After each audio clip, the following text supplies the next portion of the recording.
Queridos amigos, sean todos bienvenidos a Mirada Semanal, el podcast de actualidad de Latinoamérica 21.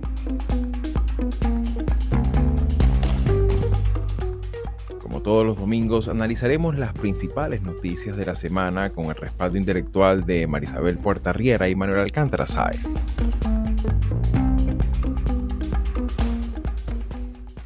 Recientemente, la Secretaría de Integración Económica Centroamericana, SIECA, publicó un informe muy importante en el que revela que esta subregión es la quinta economía más importante de América Latina, así como también ha revelado importantes avances en materia de integración subregional. En este informe se destaca también un importante esfuerzo de diversificación de su oferta exportadora, trascendiendo al menos parcialmente el tradicional carácter primario exportador de las economías de la región. Y es que por segundo año consecutivo, después de los efectos de la pandemia, las crisis inflacionarias en la economía mundial y las distintas tensiones geopolíticas de los últimos años, Centroamérica muestra un desempeño comercial positivo y ciertamente alentador de cara al futuro. En este sentido, son varias las preguntas que nos genera este informe. ¿Qué países son los protagonistas de esta dinámica comercial? ¿Cuáles son los principales socios extrarregionales? Así como también cuáles son las buenas prácticas que otros países de América Latina pudieran aprender en materia de integración subregional. Soy Xavier Rodríguez Franco y les hablo desde Houston, Texas, y hoy es domingo 23 de junio de 2024. Y bien, amigos, sean todos una vez más bienvenidos a Mirada Semanal. Y bueno, ya volvemos nuevamente a nuestra programación después de la entrevista que le hicimos a Kevin Casa Zamora la semana pasada. Y en esta ocasión vamos a arrancar ya lo que vendría siendo el cierre del primer semestre del año. Y en este sentido, pues quisiéramos hacer una evaluación de un tema que ha estado presente de alguna u otra manera en la agenda no tan solo a nivel de noticias, sino también como elemento subyacente de las relaciones que se dan entre los países de Centroamérica. Y es básicamente evaluar, hacer un examen de cómo es el perfil también comercial, el perfil exportador, el perfil económico de los países de Centroamérica a propósito bueno, todo lo que ha venido ocurriendo en estos años, sobre todo en este periodo que todavía para muchos países no termina de culminar de esa pospandemia, esa recuperación pendiente. Y que me gustaría para empezar, Manolo, ya que traes este tema a la mesa de Mirada Semanal, ¿cómo miras tú un balance de ese perfil, de esa imagen que presenta a nivel comercial Centroamérica al mundo, principalmente a sus socios hemisféricos de América? ¿Cómo miras tú este perfil? Eh, Del informe que acabamos de ver y de recibir, ¿no? Hay una nota que se deduce del mismo que me ha parecido verdaderamente importante para subrayar. Y que se refiere al tipo de productos, ¿no?, que Centroamérica, como una región que es diversa, exporta, ¿no? Hay concretamente productos de instrumentos de medicina y de ortopedia, es decir, que son, de alguna manera, es algo ciertamente sofisticado, que requiere de tecnología, que requiere de una mínima o de una importante formación para llevar a cabo de forma exitosa y de forma competitiva estas exportaciones, que están a cargo de Costa Rica, ¿no? Frente a, por ejemplo, las exportaciones que tiene Panamá en el ámbito de la minería, tanto de cobre como de oro, y más vinculadas a productos agropecuarios y de consumo de alimentos, como puede ser banano, café, etcétera, que se da en los otros 4 países analizados. Esta es la primera constatación. Y claro, que es algo que luego lo voy a vincular con la diferencia que hay en términos de la política en los países centroamericanos. Y en la segunda nota, que me ha parecido muy importante, tiene que ver con el destino de esos países, ¿no? Y el destino de esos productos, de las exportaciones, y también la procedencia de las importaciones, ¿no? Estados Unidos es el principal socio comercial de la región, bueno, algo que no nos sorprende, pero a mí sí que me ha sorprendido que la cifra es relativamente baja, porque es un poco inferior a un tercio. Exactamente el 32%, el 32,5% de las importaciones y el 32,1% de las exportaciones. Pero el segundo socio a donde van las exportaciones centroamericanas es la propia Centroamérica con el 29%. La Unión Europea sería el tercer destino con el 14,4% y mucho después está China, exactamente casi con el 4%. Y esto también creo que debe subrayarse porque si bien China representa el 4% de las exportaciones de Centroamérica, sin embargo, las importaciones, es decir, lo que Centroamérica compra al mundo procedentes de China, se multiplican por 4, son casi el 15%.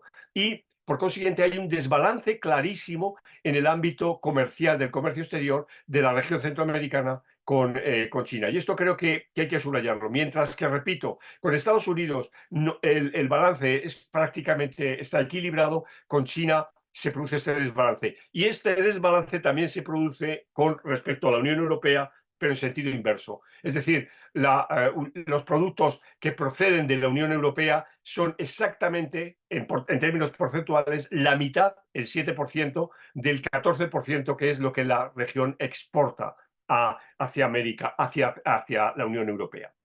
Claro, Pero y esto, resulta, ujú, sí, sí, sí, sí, sí, no, que de hecho precisamente era una de las cosas que quisiera también enfatizar, ¿no? Que ese elemento también de diversidad de su propia cartera, ¿no? Que no estamos sí, hablando de un esquema que uno que, digamos, que suena a veces como contraintuitivo, ¿no? Que siempre es como que, bueno, ese es el mismo socio comercial, ¿no? Pero digamos, aquí estamos viendo que también hay un uso de ese perfil interoceánico que tiene Centroamérica, ¿no?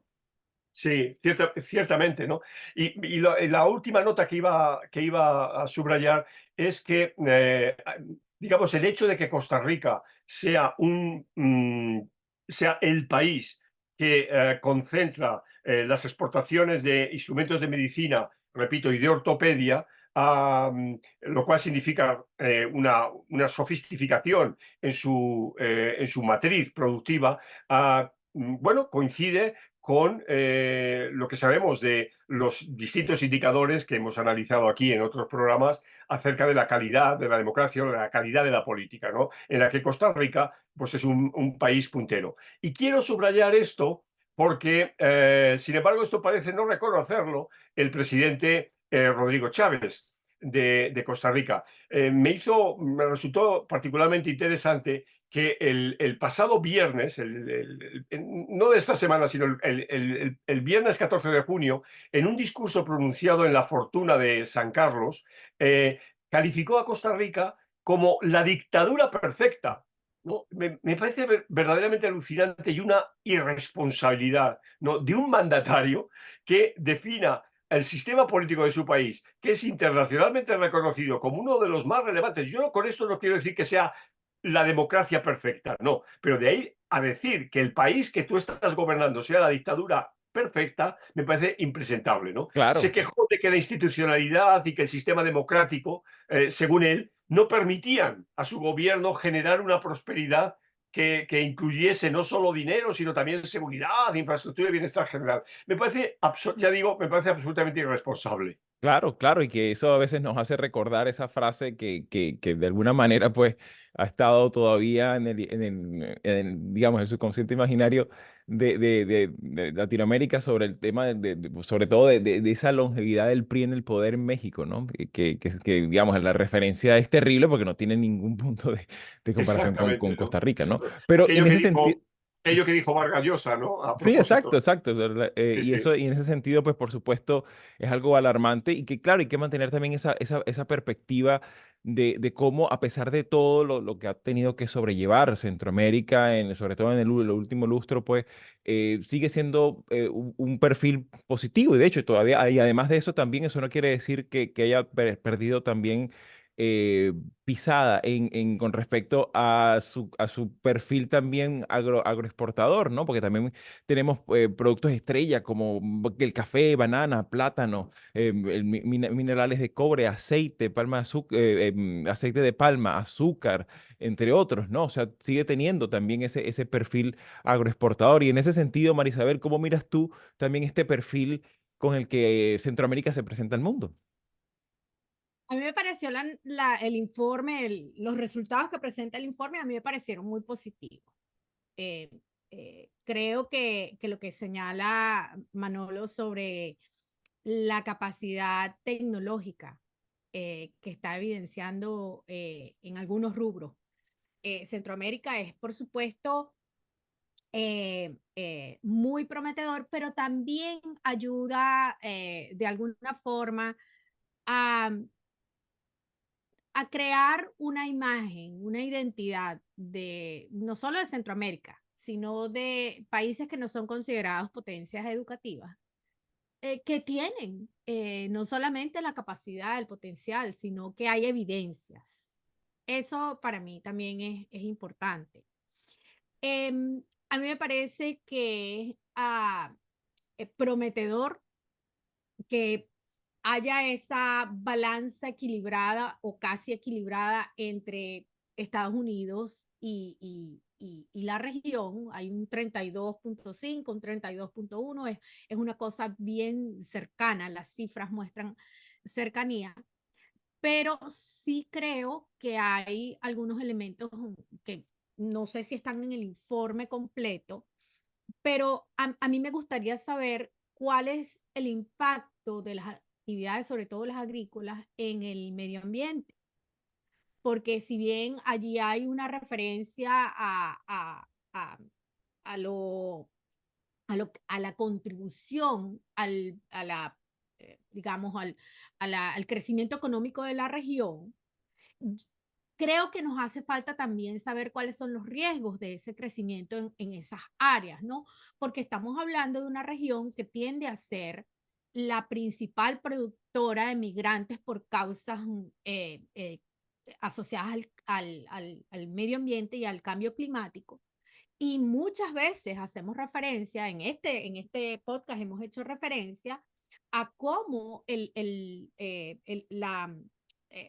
cambio de la sequía a las inundaciones, esa fluctuación se ve reflejada justamente en el tipo de rubros que pueden cultivar o no, y que eso muchas veces es una de las causas subyacentes en estos desplazamientos.